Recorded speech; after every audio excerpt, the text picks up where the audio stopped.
Hey guys, welcome back. We're continuing our look at the films that were premiering at the Loft Film Festival here in Tucson, Arizona.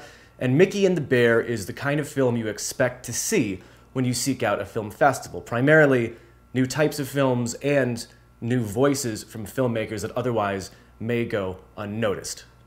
I don't know what to say.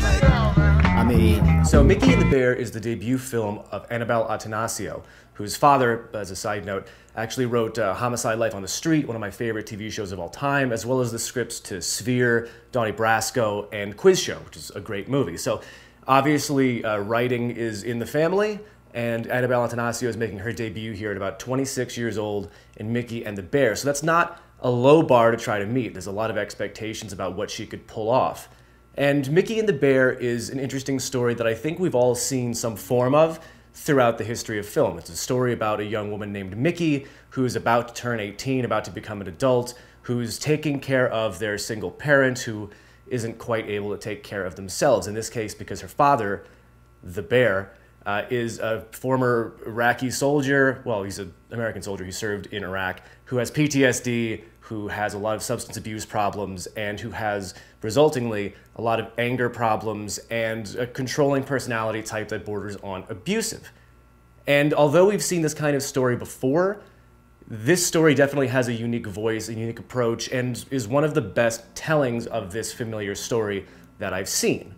But to really get into whether or not you should see it, I want to start where I normally don't, and that's with the negatives. This movie doesn't do anything that I thought was particularly surprising.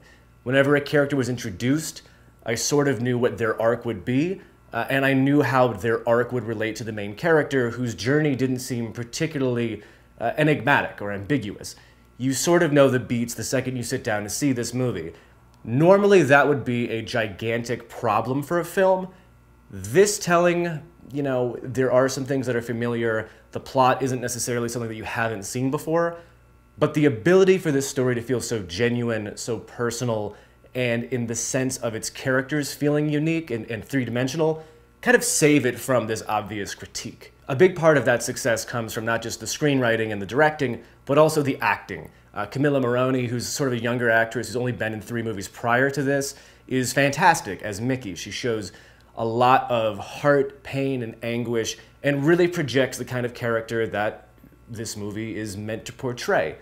A child who has become an adult way too early in life because of struggles at home, who really wants to make everything work, and is balancing that out with her ambitions and her individual dreams, and the question of whether or not she can truly escape her upbringing.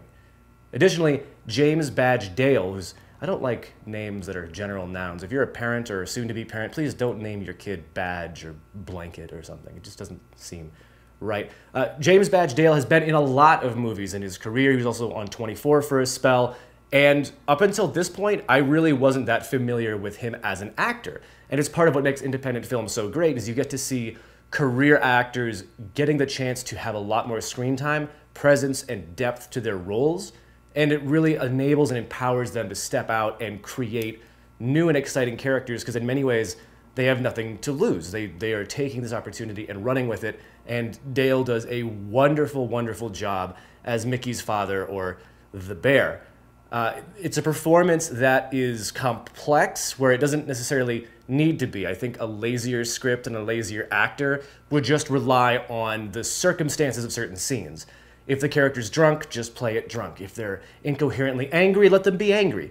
In this case, the Bear is portrayed as a character who really wants to do well, who really does love their child, but is so broken and hurt and essentially the exact opposite of his daughter. I mean, he's an overgrown child, whereas his child is an underage adult.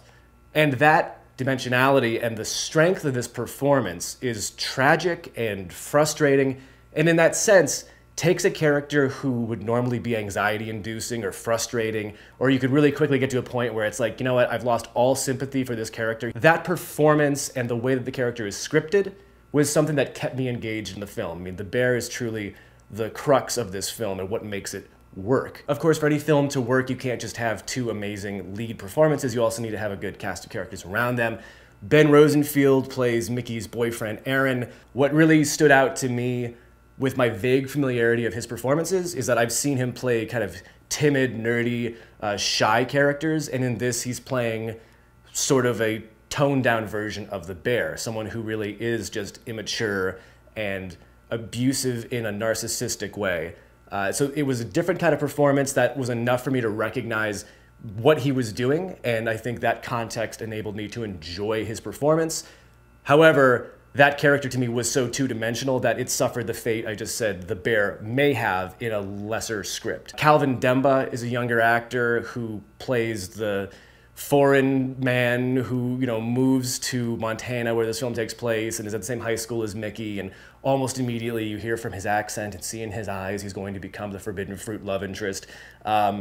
Like I said, those kinds of beats in this film aren't unexpected and they are in many ways predictable, but the characters and the actors portraying them do enough to enable the plot to move forward for the people you came to see, Mickey and the bear. So not my favorite supporting roles this year, but definitely effective ones in their simplicity. And the biggest thing at the end of the day that I can say to compliment Mickey and the Bear is if you've ever known someone from a small town, or if you live in a small town, the film does a really good job of capturing the complexity of people trying to escape to a better life.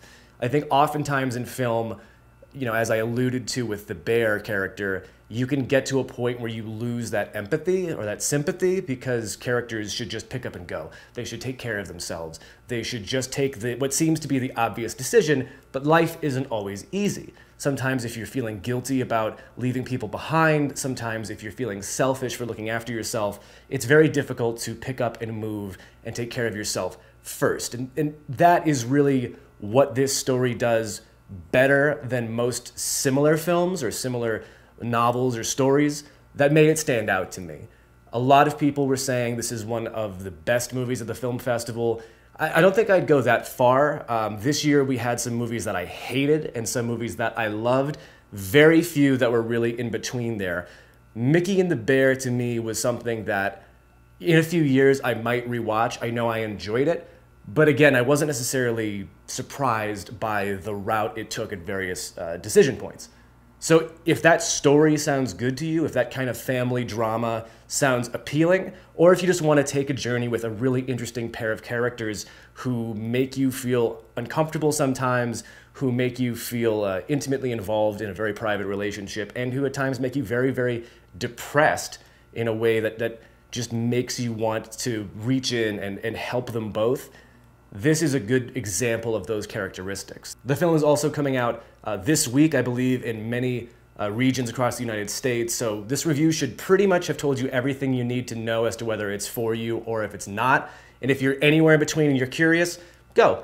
For me, the bar was set relatively low. I didn't know much about it, and I found it to be enjoyable. A wonderful debut from a writer-director who, at a very young age, really seems to be in control of a narrative structure, who I think is only going to get better over time, and some great performances from actors who really haven't had a chance yet to shine, and this may be the first time they really break through. So if you want to witness that and be a part of that, go check it out.